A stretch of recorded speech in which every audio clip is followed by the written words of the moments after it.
రాత్రిపూట నవ్వే కోడలు అనగనగా. వెంకటాపురం అనే చిన్న గ్రామంలో రంగయ్య, అతని భార్య రత్నమ్మ, కొడుకు శివ కలిసి జీవించేవారు. కొంతకాలానికి శివకు రాధ అనే అమ్మాయితో పెళ్లి జరిగింది.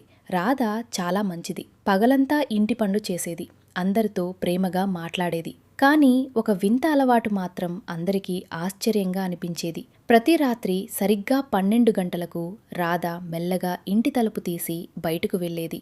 ఇంటి వెనక ఉన్న పెద్ద వేప చెట్టు దగ్గరకు వెళ్లి కొద్దిసేపు నిలబడి నవ్వేది. ఆ నవ్వు వినిపించినప్పుడల్లా గ్రామంలోని కుక్కలు మొరగడం మొదలుపెట్టేవి. చెట్ల మీద మీన కాకులు ఒక్కసారిగా ఎగిరిపోయేవి. ఈ విషయం గమనించిన రత్నమ్మకు చాలా భయం వేసింది. మన కోడలికి ఏదైనా దెయ్యం పట్టిందేమో అననుకుంది. ఒకరోజు ఆమె దాక్కుని చూసింది.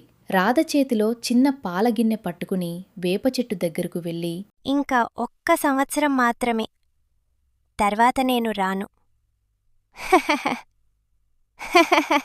కాని ఆమె ముందు ఎవరూ కనిపించలేదు. ఈ విషయం రత్నమ్మ ఎవరికీ చెప్పలేదు. కాని శివకు అనుమానం వచ్చింది. మరుసటి రాత్రి భార్యకు తెలియకుండా ఆమె వెనకాల వెళ్ళాడు. రాధ ఎప్పటిలాగే చెట్టు దగ్గరకు వెళ్లి పాలగిన్నెను కింద పెట్టింది. కొద్దిసేపటికి చెట్టు వెనక నుంచి ఒక ముసలావిడ బయటకు వచ్చింది. ఆమె చాలా బలహీనంగా ఆకలితో కనిపించింది. రాధ ప్రేమగా ఆ ముసలావిడ తాగి, దేవుడు నిన్ను చల్లగా చూడాలి అమ్మా అని ఆశీర్వదించింది.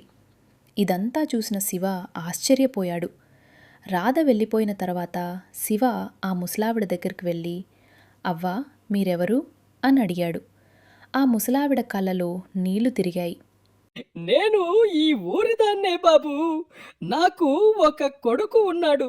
పెళ్ళైన తర్వాత నన్ను ఇంట్లో నుంచి పంపించేశాడు. అప్పటి నుంచి ఈ వేప చెట్టు కిందే ఉంటున్నాను. పగలు అడవిలో దాక్కుంటాను. రాత్రి రాధ ఒక్కతే నాకు భోజనం, పాలు తీసుకొస్తుంది.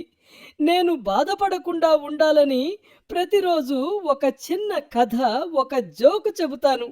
అది విని రాధ నవ్వుతుంది. ఆ నవ్వు విని నాకు ఇంకా ఈ ప్రపంచంలో మంచి మనుషులు ఉన్నారనే ధైర్యం వస్తుంది అని చెప్పింది. శివ కళ్ళలో నీళ్లు వచ్చాయి. మరుసటి రోజు ఇంట్లో జరిగినదంతా తల్లిదండ్రులకు చెప్పాడు. రంగయ్య, రత్నమ్మ వెంటనే ఆ ముసలావిడను ఇంటికి తీసుకుకొచ్చి, ఇక నుంచి మీరు మా కుటుంబంలో ఒకరు అని గౌరవంగా ఉంచుకున్నారు. ఈ విషయం గ్రామమంతా తెలిసింది. అప్పట్నుంచి ఆ ఊరిలో ఒంటరిగా ఉన్న వృద్ధులకు అందరూ సహాయం చేయడం ప్రారంభించారు. ఆ తర్వాత రాధ అర్ధరాత్రి బయటకు వెళ్లాల్సిన అవసరం రాలేదు. కానీ ఆ గ్రామంలో ఇప్పటికీ ఒక మాట చెప్తుంటారు. రాత్రి వినిపించే ప్రతి నవ్వు దెయ్యానిది కాదు. కొన్నిసార్లు అది ఒక మంచి మనసు చేసిన పనికి వచ్చిన ఆనందం కూడా కావచ్చు.